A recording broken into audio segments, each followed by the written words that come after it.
Hello ನಮಸ್ಕಾರ. ನಾನು ನಿಮ್ಮ ಸಚಿನ್. ಸ್ನೇಹಿತರೆ, ಇವತ್ತು ಮತ್ತೊಂದು ವಿಶೇಷವಾಗಿರ್ತಕ್ಕಂತಹ ಜೋಡಿ ಶಿವಾಲಯದ ಪಕ್ಕದಲ್ಲಿರ್ತಕ್ಕಂತಹ ಒಂದು ನಾಗರಕಲ್ಲಿನ ಬಗ್ಗೆ ನಾನು ನಿಮಗೆ ಮಾಹಿತಿಯನ್ನು ತಿಳಿಸ್ತೇನೆ ಸ್ನೇಹಿತರೆ. ಇದು ಆನೆಕೆರೆಯಲ್ಲಿರುವ ಹೊಯ್ಸಳರ ಕಾಲದ ಜೋಡಿ ಶಿವಾಲಯದ ಮುಂಭಾಗದಲ್ಲಿ ನಿರ್ಮಿಸಿರುವ ನಾಗಯಕ್ಷಿ ಶಿಲ್ಪ. ಈ ರೀತಿಯ ಶಿಲ್ಪಗಳನ್ನು ಶಕ್ತಿ ಹಾಗೂ ಪವಿತ್ರ ಸ್ಥಳಗಳಲ್ಲಿ ನಿರ್ಮಿಸಲಾಗುತ್ತದೆ. ಇದು ಸರ್ಪದೇವತೆಗಳನ್ನು ಪ್ರತಿನಿಧಿಸುವ ಮುಖ್ಯ ಶಿಲ್ಪವಾಗಿದೆ. ಈ ಶಿಲ್ಪ ಫಲವತ್ತತೆ, ಸಮೃದ್ಧಿ ಮತ್ತು ಚರ್ಮರೋಗ ರಕ್ಷಣೆಯನ್ನು ಪಡೆದುಕೊಳ್ಳಲು ಹೆಚ್ಚಾಗಿ ಪೂಜಿಸುವ ನಾಗಶಿಲ್ಪವಾಗಿದೆ. ಸದ್ಯದ ಪರಿಸ್ಥಿತಿಯಲ್ಲಿ ಈ ನಾಗಶಿಲ್ಪಗಳು ಸಂಪೂರ್ಣವಾಗಿ ಬೇಲಿಗಳಿಂದ ಆವೃತವಾಗಿದ್ದು ಶಿಥಿಲಾವಸ್ಥೆಯ ಹಂತವನ್ನು ತಲುಪಿದೆ. ಈ ನಾಗಶಿಲ್ಪಗಳು ಇರ್ತಕ್ಕಂಥದ್ದು ಆನೆಕೆರೆಯ ಕೆರೆ ಹಿಂಭಾಗದಲ್ಲಿ ಇರ್ತಕ್ಕಂತಹ ಜೋಡಿ ಶಿವಾಲಯದ ಮುಂಭಾಗ.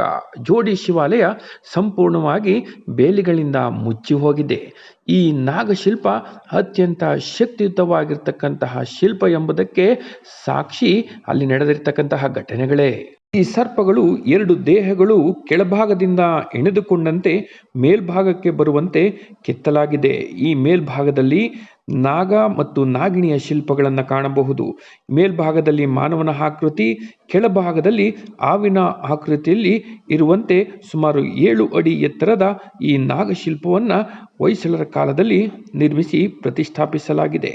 ಈ ನಾಗಯಕ್ಷಿ ಶಿಲ್ಪ 7 ಎಡೆ ಹಾಗೂ 5 ಎಡೆಯ ಸರ್ಪದ ಆಕಾರಗಳನ್ನು ಹೊಂದಿದ್ದು ಪುರಾತತ್ವ ಶಾಸ್ತ್ರದ ಪರಂಪರೆಯ ಭಾಗವಾಗಿ ಗಮನಾರ್ಹ ಸಾಂಸ್ಕೃತಿಕ ಮತ್ತು ಐತಿಹಾಸಿಕ ಮೌಲ್ಯವನ್ನು ಹೊಂದಿರತಕ್ಕಂತಹ ಅಪರೂಪದ ನಾಗಶಿಲ್ಪವಾಗಿದೆ. ಆನೆಕೆರೆಯ ಸುಮಾರು 80ರಷ್ಟು ಜನರಿಗೆ ಈ ದೇವಾಲಯದ ಬಗ್ಗೆ ಆಗಲಿ ಈ ಶಿಲ್ಪದ ಬಗ್ಗೆ ಆಗಲಿ ಮಾಹಿತಿಗಳೇ ತಿಳಿದಿಲ್ಲ.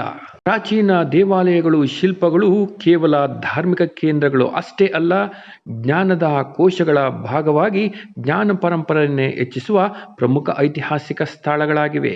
ಮತ್ತೊಂದು ವಿಡಿಯೋದೊಂದಿಗೆ ನಾನು ನಿಮ್ಮನ್ನು ಭೇಟಿ ಮಾಡ್ತೇನೆ. ಅಲ್ಲಿವರೆಗೂ ಎಲ್ಲರಿಗೂ ನಮಸ್ಕಾರ.